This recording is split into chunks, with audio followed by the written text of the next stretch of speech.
Sergeant Stepdad here. I am actually going to be teaching you today how to use a tourniquet. It's these are actually pretty basic compared to a makeshift tourniquet because it's pre-designed, so it does what it needs to do, which is slow block the blood from an extremity that would cause a person to bleed out. You have multiple parts of the tourniquet. We call it of your tourniquet, like this. You've got the actual strap.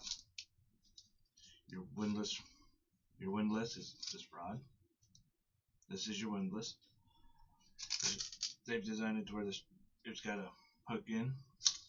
There your windlass would hook into. This is your strap, straightening strap. Now, this is just a basic tourniquet.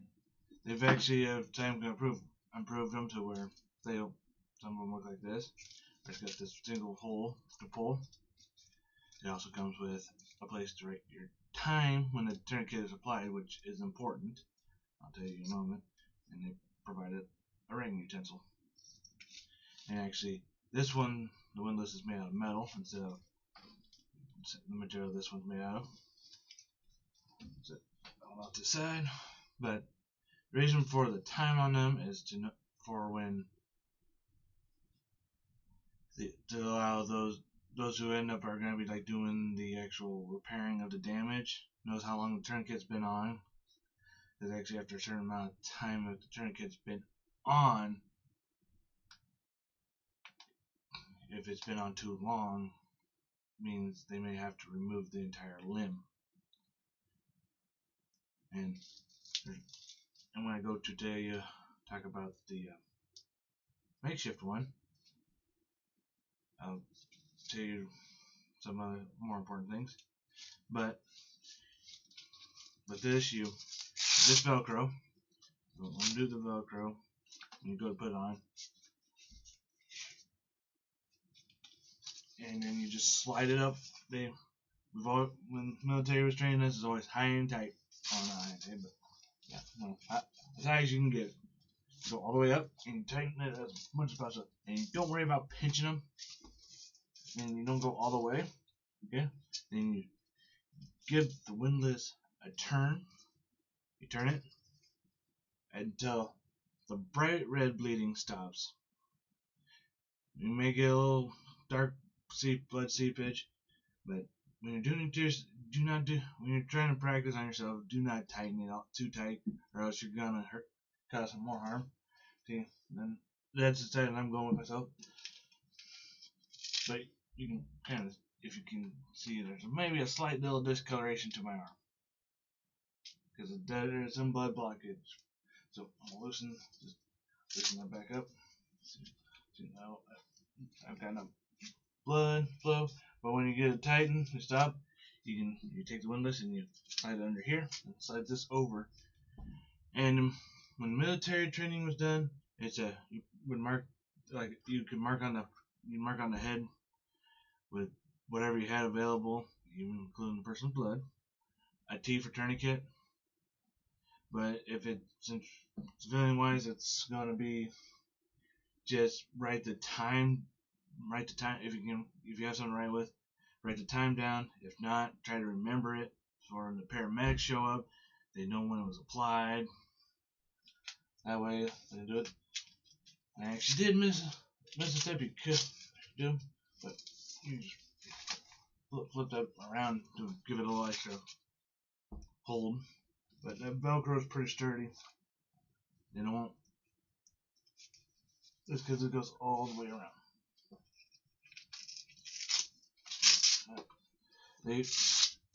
And if it's gonna be a long period of time, you can loosen it up to let the blood flow a little bit, but don't let it flow too long.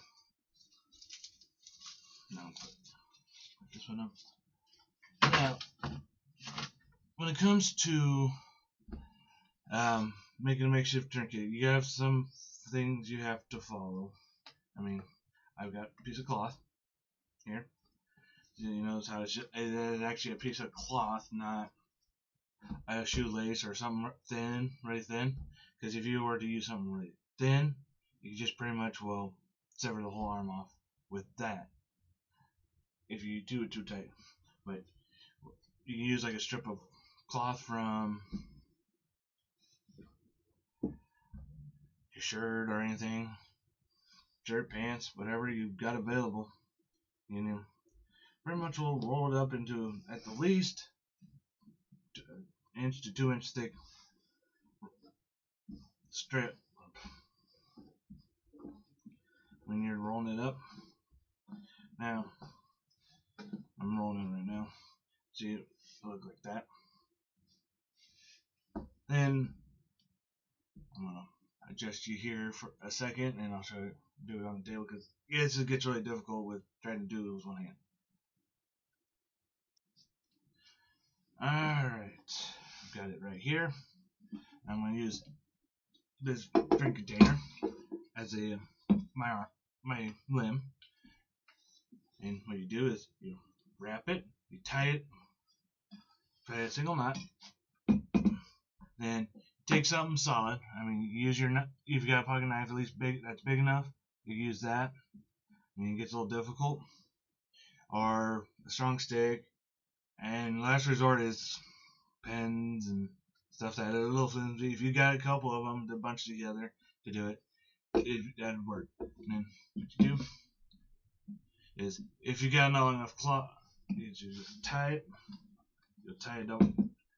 You just tie a double knot to make sure it doesn't slip, and you twist. And then if it's long enough, you can tie it, you would tie it, wrap it around, tie it again. This is not even long enough. But if you have another item like a belt or something you need to, you use that. And I've got a spare belt right here. What you do is you wrap it around. You slide, as long as it's like this belt where it's got the double loop for the belt to slide. You just, if you need something to hold it together, just slide it through. As you slide it, this is one of my alarming belts. You slide it through, and then it'll keep the windlass from your makeshift windlass from turning. And then you do the same process. I mean, this is where you could probably even just use a shoelace if you had to, as long as you don't tie it too tight.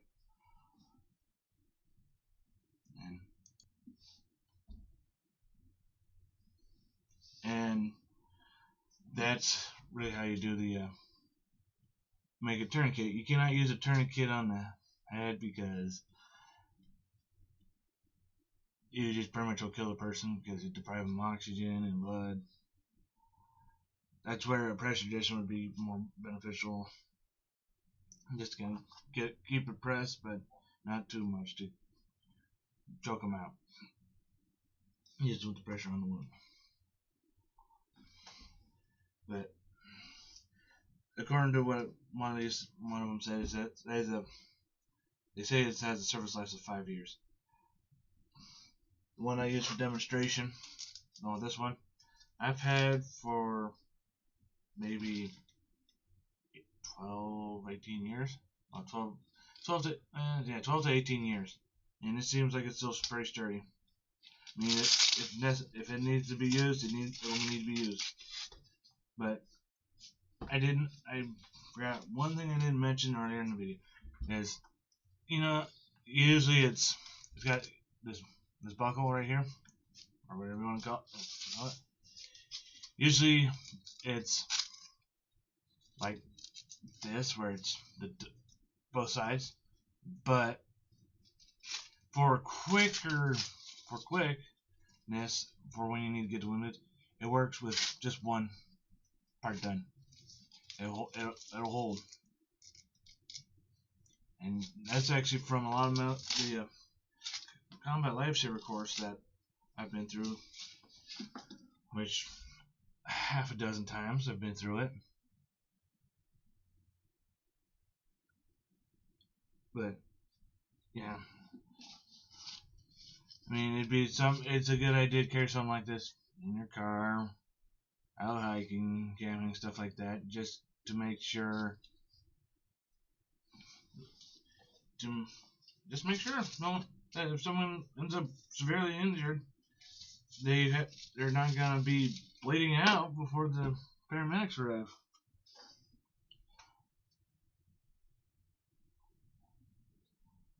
Um, and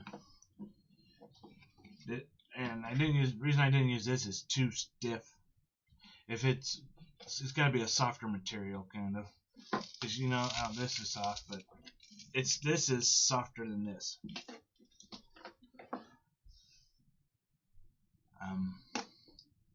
That is it for today, and I will see you next time.